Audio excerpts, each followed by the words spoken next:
একটা ধ্বংসস্তূপের মধ্য দিয়ে এই দেশে নির্বাচন হয়েছে। ওই পরিস্থিতিকে নতুনভাবে আমাদেরকে মোকাবেলা করতে হচ্ছে। আমাদেরকে আরো সময় নিতে হবে, আরো ধৈর্য ধরতে হবে, আরো অপেক্ষা করতে হবে নতুন বাংলাদেশ গড়ার জন্য। বৈশ্বিক যে অস্থিরতা, যে জ্বালানি সংকট, মধ্যপ্রাচ্যের যে সংকট, এই পরিস্থিতিকে উনি মোকাবেলা করে যাচ্ছেন। স্টিল আমরা জানি না এর ভবিষ্যৎ কি হবে। আমরা জানি না যে এই যুদ্ধ কবে নাগাদ থামবে। কিন্তু তৃতীয় বিশ্বের একটা উন্নয়নশীল দেশ হিসাবে আমাদের অভাব অনটন, আমাদের আর্থিক দুরবস্থা এবং বিশেষ করে গত 17 বছরের ফ্যাসিস্ট যেভাবে আমাদের উপর দুর্নীতি দুঃশাসন রেখে গিয়েছিল, একটা ধ্বংসস্তূপের মধ্য দিয়ে এই দেশে নির্বাচন হয়েছে। সেই পরিস্থিতিকে মোকাবেলা করে আজকে জনগণের সরকার বাংলাদেশ জাতীয়তাবাদী দল এদেশের রাষ্ট্রীয় দায়িত্ব পরিচালনা করছে। ওই পরিস্থিতিকে নতুনভাবে আমাদেরকে মোকাবেলা করতে হচ্ছে এবং এই পরিস্থিতি আমরা মোকাবেলা করতে গিয়ে হিমশিম খাচ্ছি।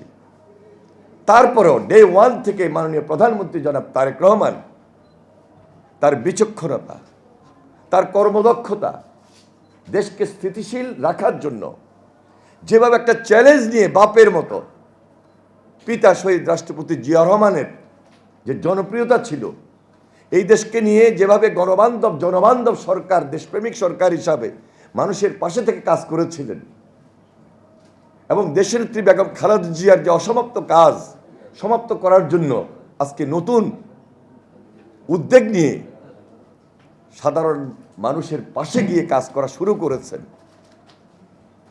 ভবিষ্যৎ একটা উজ্জ্বল দৃষ্টান্ত তিনি রেখে যাবেন বলে আমরা মনে করছি।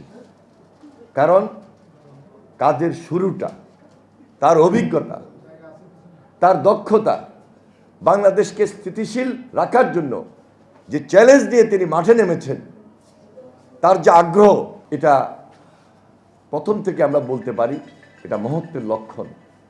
এটা একটা মহতী উদ্যোগ, এটা একটা ভালো উদ্যোগ। একই পরিবারের মধ্যে একজন রাষ্ট্রপতি ছিলেন, মা প্রধানমন্ত্রী ছিলেন, আর আজকে তারেক রহমান এদেশের প্রধানমন্ত্রী এবং নির্বাচিত। বিগত 17 বছর এই দেশে নির্বাচন হয় নাই। যেই নির্বাচনের জন্য আমরা আত্মহতি দিয়েছিলাম, সংগ্রাম করেছিলাম, গুমের শিকার হয়েছে, খুনের শিকার হয়েছে, আমরা অত্যাচারিত হয়েছি, নির্যাতিত হয়েছি, জেল জুলুম, কোনো কিছুই আমাদেরকে দাবি রাখতে পারে নাই। টার্গেটে পৌঁছার জন্য দেশকে নিয়ে আমরা চিন্তা করেছি বলেই আজকে একটা সত্যিকারের গণতান্ত্রিক সরকারের নেতৃত্ব দিচ্ছেন মাননীয় প্রধানমন্ত্রী জনাব তারেক রহমান। সুতরাং আমাদেরকে আরো সময় নিতে হবে, আরো ধৈর্য ধরতে হবে, আরো অপেক্ষা করতে হবে নতুন বাংলাদেশ গড়ার জন্য। সেজন্য সকলের সহযোগিতা প্রয়োজন। বিশেষ করে যারা আজকে পার্লামেন্টে বিরোধী দলে রয়েছেন, আমি তাদেরকে বলবো, ফ্যাসিস্ট যে আচরণ এদেশের মানুষের সাথে করেছিল, ফ্যাসিস্ট যে আচরণ বিরোধী দলের সাথে করেছিল, রাজনৈতিক দলগুলোর সাথে করেছিল, সেই আচরণ করার সুযোগ এখনো আসে নাই। আর এই আচরণ তো হবেই না, এই আচরণ করার কোনো সুযোগও নাই।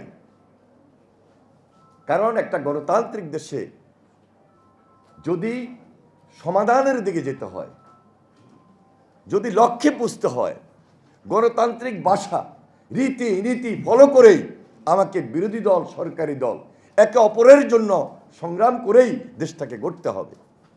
সেখানেও একটা গণতান্ত্রিক ভাষাকে আমার মূল্যায়নে আনতে হবে।